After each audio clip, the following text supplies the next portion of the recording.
네, 안녕하세요. 1월 21일 화요일 KB 리서치 모닝 미팅 시작하겠습니다. 먼저 전일 마감 시황입니다. 임정은 연구원입니다. 네, 안녕하세요. 시황팀 임정원입니다. 전일 증시 동향 정리하겠습니다. 어제 국내 증시는 트럼프 취임을 앞두고 기대보다 경계감을 앞세우면서 숨고르기가 연장됐습니다. 트럼프 2기 행정부의 관세 및 정책 불확실성 선반영 인식에도 여전히 불안 심리가 우세했는데 양시장 상승 종목 비율 약 40% 수준에 그치면서 하락 종목 수가 다수를 차지했습니다. 트럼프가 취임 첫날 200개가 넘는 행정명령에 서명할 것이라는 보도가 전해지면서 관망세가 심화되었고 지수 상단과 하단 모두 제한된 가운데 소폭 등락 끝에 혼조세로 마감했습니다. 이 가운데 전기차 수요 정체를 극복하기 위해 정부와 배터리 관련 기업이 참여하는 2차 전지 비상대책 TF가 구성되었다는 소식에 2차 전지주가 강세를 보이면서 지수 하단을 지지했습니다. 또한 폐렴 구균 백신의 미 FDA 임상 3상 시험 계획 승인 소식에 SK바이오사이언스가 강세를 보이는 등 뚜렷한 주도 업종은 부재했지만 상승 모멘텀을 확보한 일부 업종 및 종목이 강세를 보였습니다. 다음 해외 증시입니다. 미국 주식시장과 채권시장은 마틴 루터 킹 데이로 휴장이었습니다. 달러는 트럼프 취임 첫날 행정명령에 즉각적인 관세 부과가 포함되지 않아서 하락했고 유가는 대통령 취임사에서 미국 내 석유와 천연가스 증산을 예고하면서 하락했습니다. 중국 증시는 지난주 이루어진 시진핑 주석과 트럼프 대통령 당선인과의 통화 여파가 이어지면서 강보합으로 마감했고 유럽 증시는 트럼프 취임식을 앞두고 일제히 소폭 상승했습니다. 관전 포인트입니다. 트럼프는 대통령 취임 연설에서 구체적인 관세 정책 언급을 자제했습니다. 우려와 달리 즉각적인 추가 관세 부과가 보류될 가능성도 보도됐습니다. 이에 따른 달러 하락도 국내 증시에 긍정적인 영향이 기대됩니다. 다만 에너지 등 행정명령 발표에 따라 업종별 차별화가 예상됩니다. 경계감을 높였던 트럼프 2기가 출범했습니다. 당분간 시장을 움직일 지표가 부재해 트럼프 정책 변수에 따른 민감도가 높아질 전망입니다. 이상입니다. 네, 오늘 발표 자료가 많아서 요약은 생략하도록 하겠습니다. 첫 번째 자료는 원자재 시장에 관한 내용입니다. 오재영 연구원입니다. 네, 최근에 유가 상승세가 좀 지속되고 있습니다. 미국의 한파가 지속되고 원유 재고가 감소하고 미국의 대러시아 제재 강화 이런 것들이 유가 상승세로 좀 이어지고 있는 모습입니다. 여기에다가 금리의 상승세가 좀 한풀 꺾이면서 금을 비롯한 귀금속 지수랑 이제 구리 등 산업용 금속 가격도 지난주에 좀 이어 상승 마감하는 모습입니다.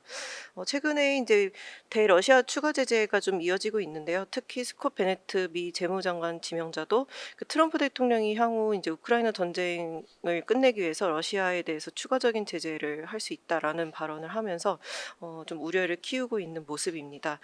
러시아 제재가 강화되면 이제 주로 러시아산 원유를 수입하는 중국과 인도 등 그 아시아 국가들의 대체 수요가 유입되면서 공급 측 압력이 당분간 이어질 것으로 예상이 됩니다.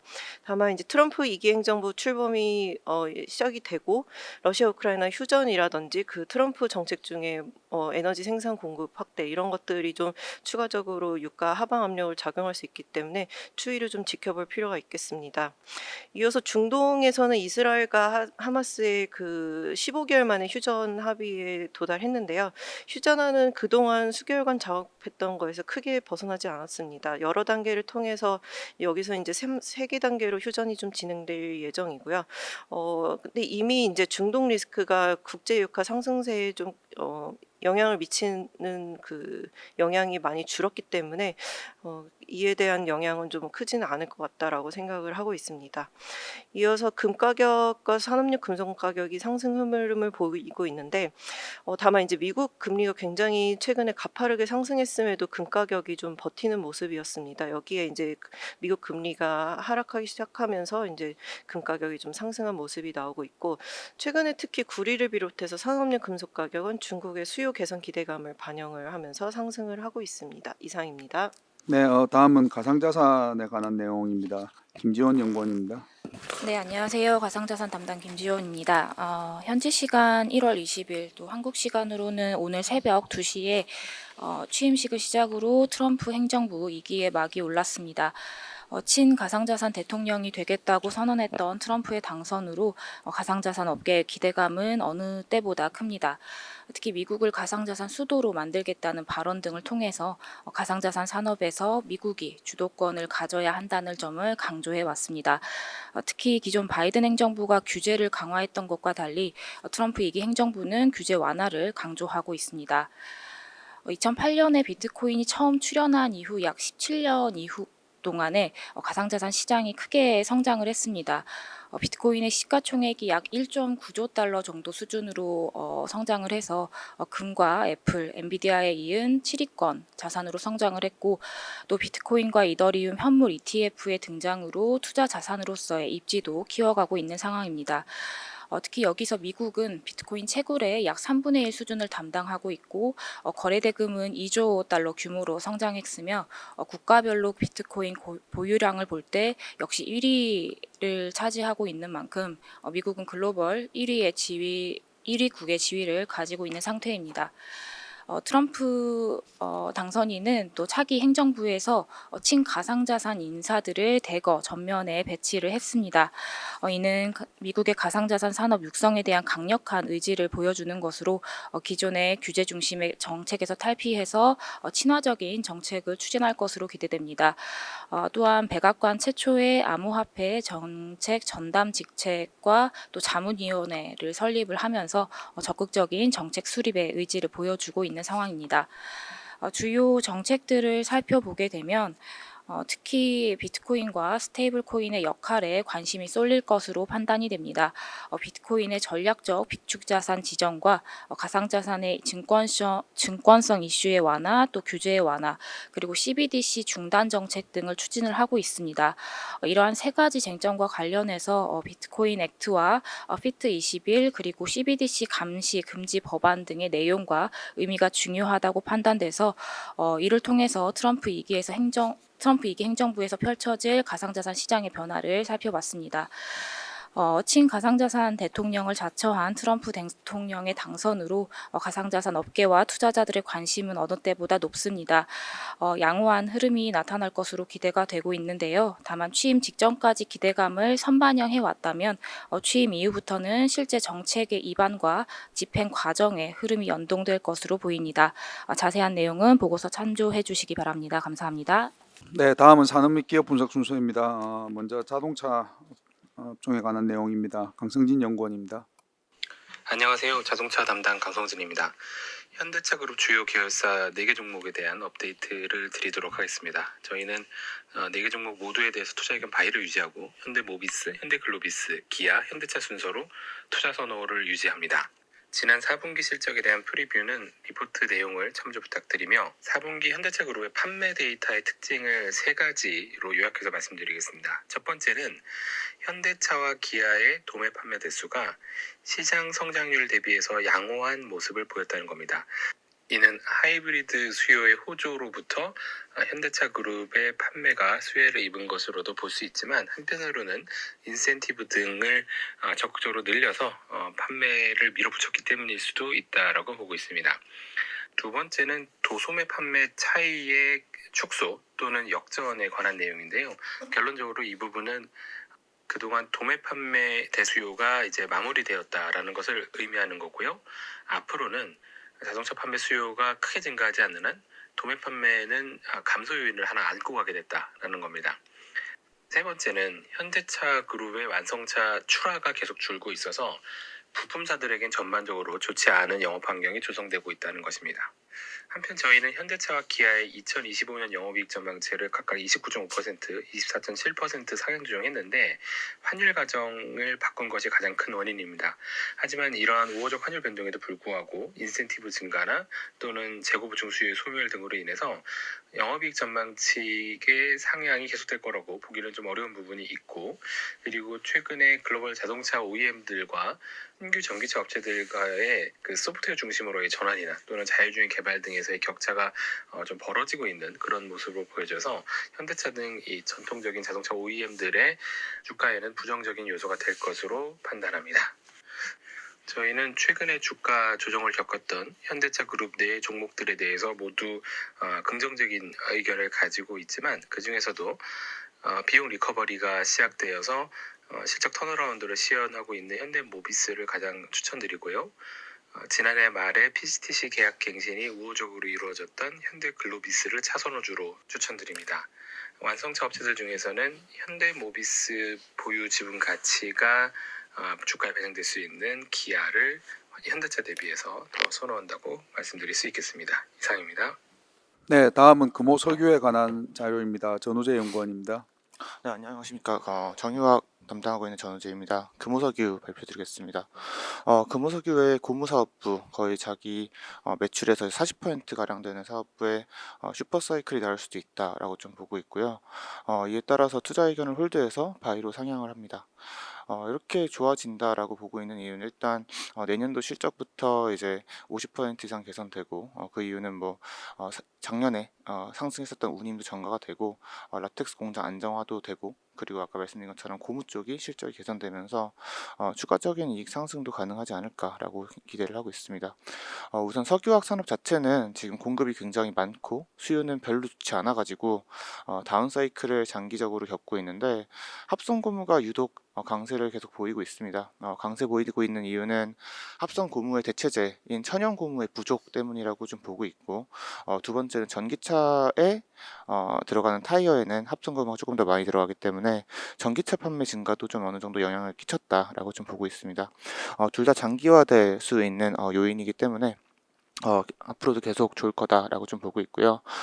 작년에 처음으로 천연고무의 공급이 역성장을 했습니다. 5%가량 생산량이 감소를 했고요.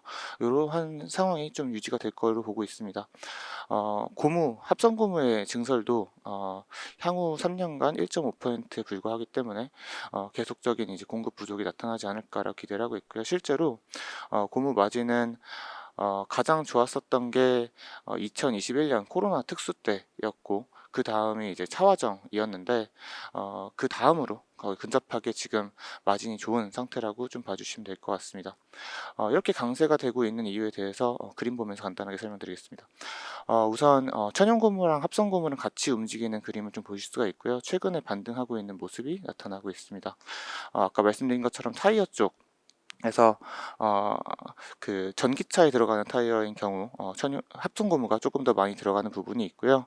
장기적으로 이렇게 될 수 있는 이유는 천연고무가 생산량이 유지가 되는 상황에서 전체적인 고무의 생산 수요랑 2에서 3%를 채워주려다 보니까 합성고무가 5에서 6%씩 늘어나야지 그 전체적인 고무 수요를 채워줄 수 있는 겁니다. 그래서 예상했던 것만큼 늘어나지 않고 수요가 더 빠르게 늘어나니까 마진이 개선될 수밖에 없고요. 실제로 일반적인 범용 화학의 경우 마진이 계속 축소가 나타나고 있는 모습이 보이고 있는데 합성 고무 같은 경우에는 마진이 훨씬 더 크게 벌어지고 있는 모습이 나타나고 있습니다.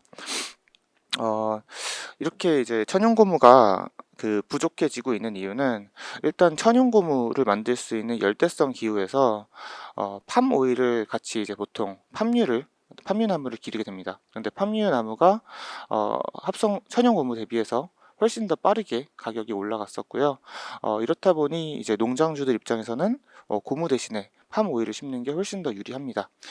그래서 이제 팜 오일에 집중하다 보니 천연고무의 생산량이 감소한다라고 봐주시면 될 것 같고요. 그리고 이제 동남아시아의 GDP 성장률 지난 10년간 60%가량 성장을 했는데 천연고무 가격은 오히려 유지되거나 떨어지는 모습을 보였습니다. 당연히 이제 국가 평균 대비해서 수익이 적은 산업으로 바뀌다 보니까 인도네시아 같은 경우에는 이제 전 세계 2위 생산국이었는데 생산량이 이제 2018년도 350만 톤에서 200만 톤까지 하락을 하게 됐고요. 이거를 이제 더 낮은 임금의 아프리카 코트디아부르에서 천연고무 생산량을 늘리면서 이걸 채워줬었는데 이제 가동률이 23년도에 100%까지 올라오면서 더 이상 생산을 못 늘리는 상황입니다. 그렇다 보니까 작년에 처음으로 역성장이 났고 앞으로도 인도네시아 등 생산량을 감소하면서 계속 천연고무 부족 그리고 합성고무 부족까지 나타나지 않을까라고 보고 있습니다. 뭐 이런 식으로 굉장히 천연고무를 한 방울씩 모아야 되기 때문에 생산을 이제 장기적으로는 하기 좀 어려운 상황으로 좀 예상을 하고 있고요. 두 번째 사업부인 라텍스 쪽에서도 지금 장갑에서 생산량 가동률이 올라오고 있기 때문에 저희의 생산량도 최근에 2년간 회복되는 모습이 나타나고 있습니다. 이 고무와 라텍스 두 사업부의 회복으로 올해 실적도 개선이 되고 이러한 실적 개선세가 향후 3, 4년 동안 유지가 되지 않을까라고 기대해 봅니다. 이상입니다. 네, 다음은 삼성전기와 LNF에 관한 자료입니다. 이창민 연구원입니다. ITNS 이창민입니다. 삼성전기 투자의견 바이 유지하지만 목표 주가 18만 원으로 5% 하향 조정했습니다. 전일 종가 기준 상승률력 42%고요. 4분기 실적은 컨센서스 하회할 것으로 전망을 하고 있습니다. 영업이익률 5.4% 수준의 실적을 추정하고 있는데요. 일단 환율이 우호적이고 또 AI 서버향 중심으로 MLCC랑 기판 수요 호조세는 긍정적입니다. 다만 이제 IT 세트 제품 고객들 재고 조정 강도가 예상보다 좀 강한 상황이어서 MLCC랑 패키징 기판 쪽에 악영향을 미친 것으로 추측됩니다. 다만 이제 고객들 상황과 달리 삼성전기의 자체 재고 수준은 높지 않은 것으로 파악되고 있어서 1분기까지 이러한 영향이 미칠 가능성은 제한적으로 보고 있습니다. 삼성전기 IT 부품업종 탑픽권점 유지하도록 하겠습니다. 25년에는 두 가지 테마가 주가의 업사이드 요인으로 작용할 전망인데요. 중국과 AI입니다. 첫 번째로 이제 MLCC랑 패키징 기판 모두 중국향 매출 비중이 높은 것이 삼성전기의 특징입니다. 최근에 이제 이구환신 보조금 대상의 스마트폰, 태블릿 그리고 스마트워치 등이 포함된 점이 수요에 긍정적으로 작용할 전망입니다. 향후 중국 정부가 추가적인 내수 진작 조치 단행하면 삼성전기 수혜 강도 더욱 확대될 것으로 전망하고 있습니다. 두 번째로 올해부터 삼성전자나 애플 중심으로 온디바이스 AI 경쟁 본격화 예상하고 있습니다. 고부가 MLCC, 스마트폰 대단 탑재량 증가, 그리고 서버나 데이터 센터, AI PC 쪽으로 FPGA 수요 증가 등 긍정적인 영향 기대하고 있습니다. 다음으로 LNF 말씀드리도록 하겠습니다. 투자겐 바이 유지하지만 목표 주가 13만 원으로 13% 하향 조정했습니다. 전일 종가 기준 상승률력 39% 수준이고요. 4분기 영업적자 1271억 원 전망을 하고 있습니다. 컨센서스 하회 전망을 하고 있고요. 전분기 대비 ASP 4% 하락, 출하량 11% 증가 예상을 하고 있습니다. 환율도 사실 40원 상승했기 때문에 전분기 대비해서는 매출액 9.6% 증가 추정을 하고 있고요. 4680 배터리 쪽으로 나가는 NCME 95 제품 출하가 시작이 되어서 테슬라향 판매 증가가 예상이 됩니다. 다만 이제 리튬 가격 하락 영향으로 재고 평가 손실이 1,000억 원 반영될 것으로 예상을 하고 있기 때문에 가동률 하락에 따른 고정비 부담 확대까지 고려하면 큰 폭의 적자가 불가피할 것으로 전망하고 있습니다. 다만 25년에는 영업이익 401억 원으로 흑자 전환 예상을 하고 있습니다. 1700 신제품 쪽으로 나가는 NCMA 95 제품 출하가 원래는 저희가 이제 24년 12월부터 나갈 걸로 예상을 했었는데 현재 25년 2월 말부터 출하되는 것으로 추정되고 있습니다. 이렇게 수년된 부분 때문에 실적 성장폭이 기존 예상보다는 제한적일 것으로 전망을 하고 있습니다. 다만 이제 테슬라의 모델 Y 페이스리프트 쪽으로 나가는데 결국엔 이 모델이 내연기관차 포함해도 전 세계에서 가장 많이 팔리는 차종입니다. 연간 이제 120만 대 팔리는 차종이기 때문에 자연스레 판매 기대치가 높고 이쪽으로 나가는 LNF의 양극재 판매량도 기대가 크기 때문에 낙수효과 기대하고 있습니다. 이상입니다. 네, 다음은 HD 현대일렉트릭에 관한 자료입니다. 정혜정 연구원입니다. 유치민지 담당 정혜정입니다. 전일 발표된 현대일렉트릭 4분기 실적 말씀드리겠습니다. 현대일렉트릭에 대해 목표 주가를 51만 원으로 기존 대비 18.6% 상향 조정하고 투자 의견 바이를 유지합니다. 목표 주가를 상향 조정하는 것은 COE의 하락과 신규 설비 투자 결정으로 인해 2027년 이후에 장기 ROE 전망치가 상승했던 것을 반영했기 때문입니다. 현대일렉트릭의 4분기 영업이익은 1,663억 원으로 전년 동기 대비 33% 증가했지만 시장 컨센서스를 23% 큰 폭으로 하회하는 예상보다 부진했던 실적이었습니다. 매출액과 영업이익이 기대에 미치지 못했던 것은 미주 법인에서 발생한 매출 인식의 이견 때문이었습니다.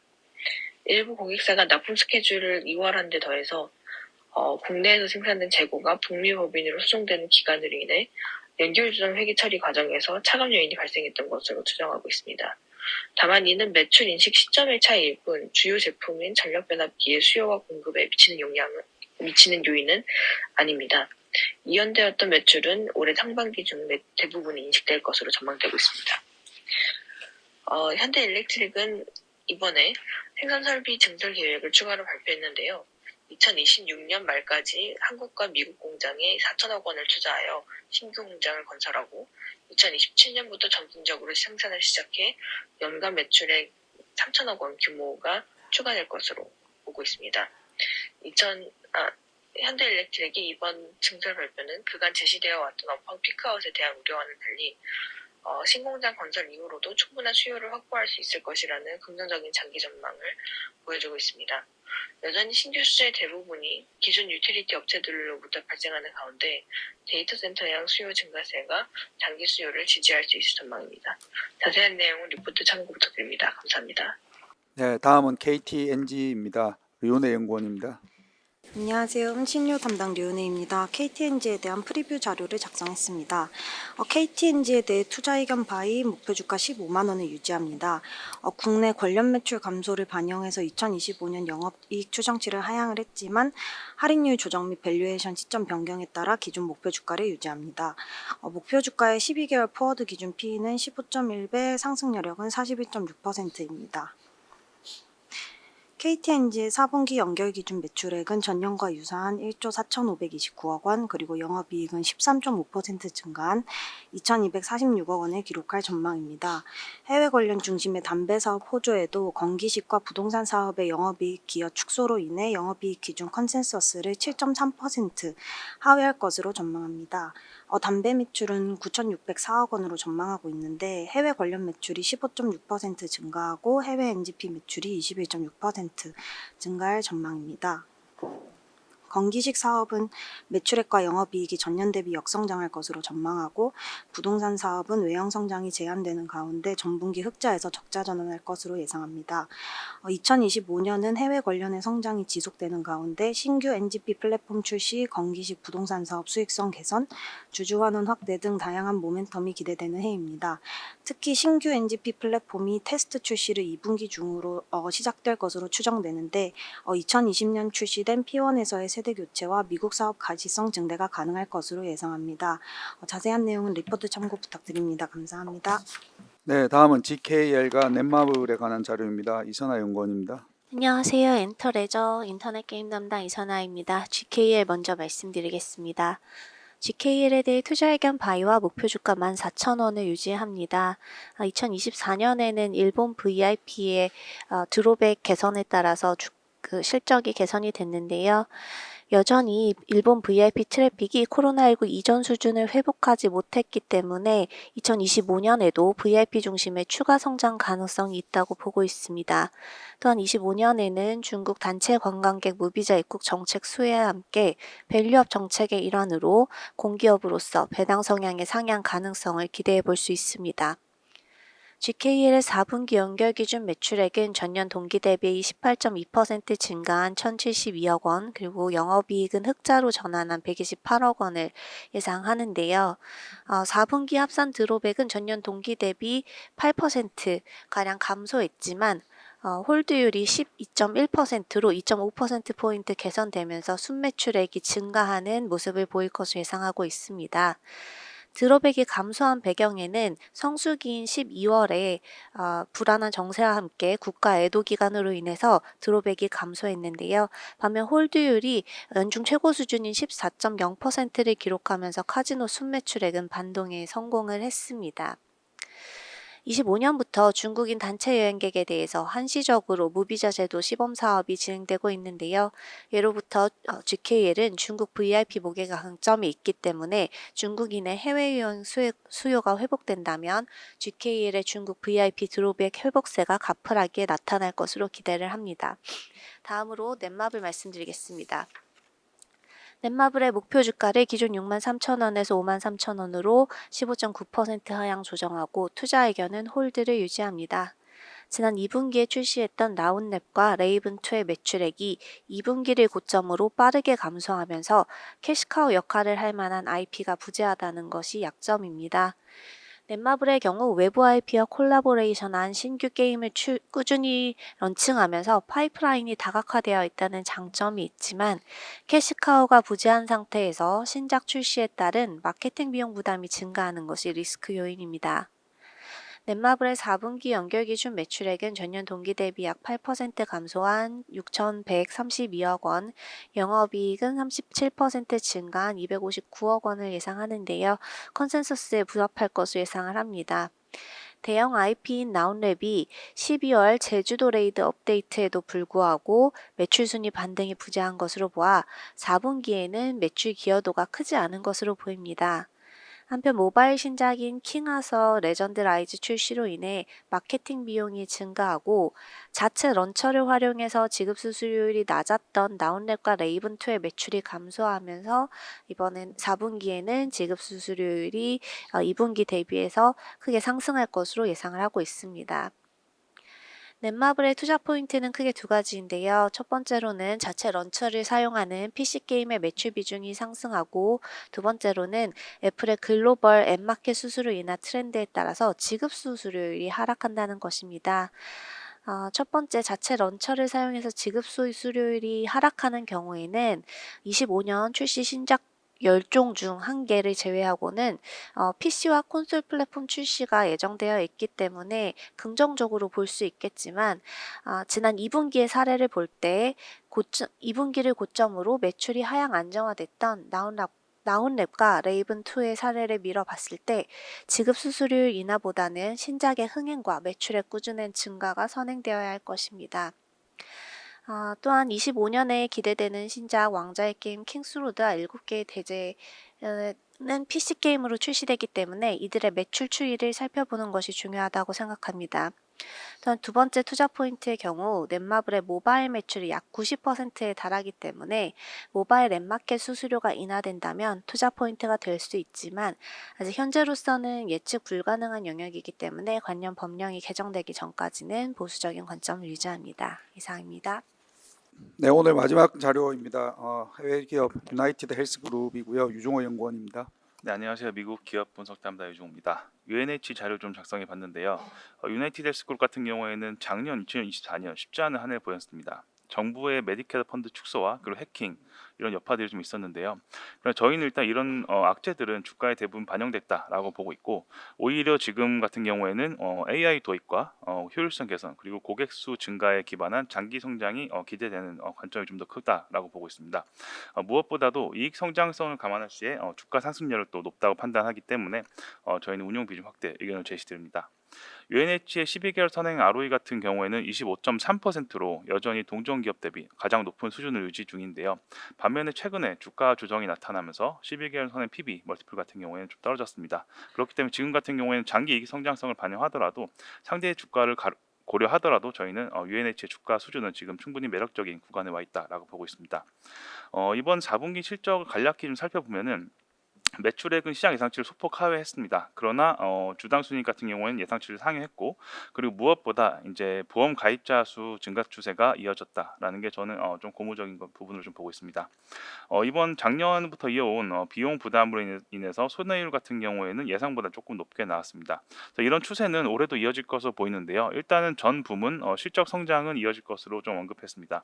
비용 연간 손해율 같은 경우에는 작년 대비해서는 2024년 대비 약 1% 정도 높을 것으로 전망했는데 그럼에도 저희는 조금 더 집중해서 볼 부분은 일단은 고객 증가 추세가 이어지는 부분과 그리고 영업현금 흐름이 순이익의 1.2배 정도에 이를 것으로 언급했습니다. 이 밖에도 보험업이랑 디지털 헬스케어 모두 AI 도입이랑 서비스 확대, 시장 개척에 기반한 실적 성장이 기대된다라고 좀 말씀드리고 있습니다. 자세한 내용 리포트를 참조해 주신 감사드리겠습니다. 네, 이상으로 1월 21일 화요일 KB 리서치 모닝 미팅 마치도록 하겠습니다. 감사합니다.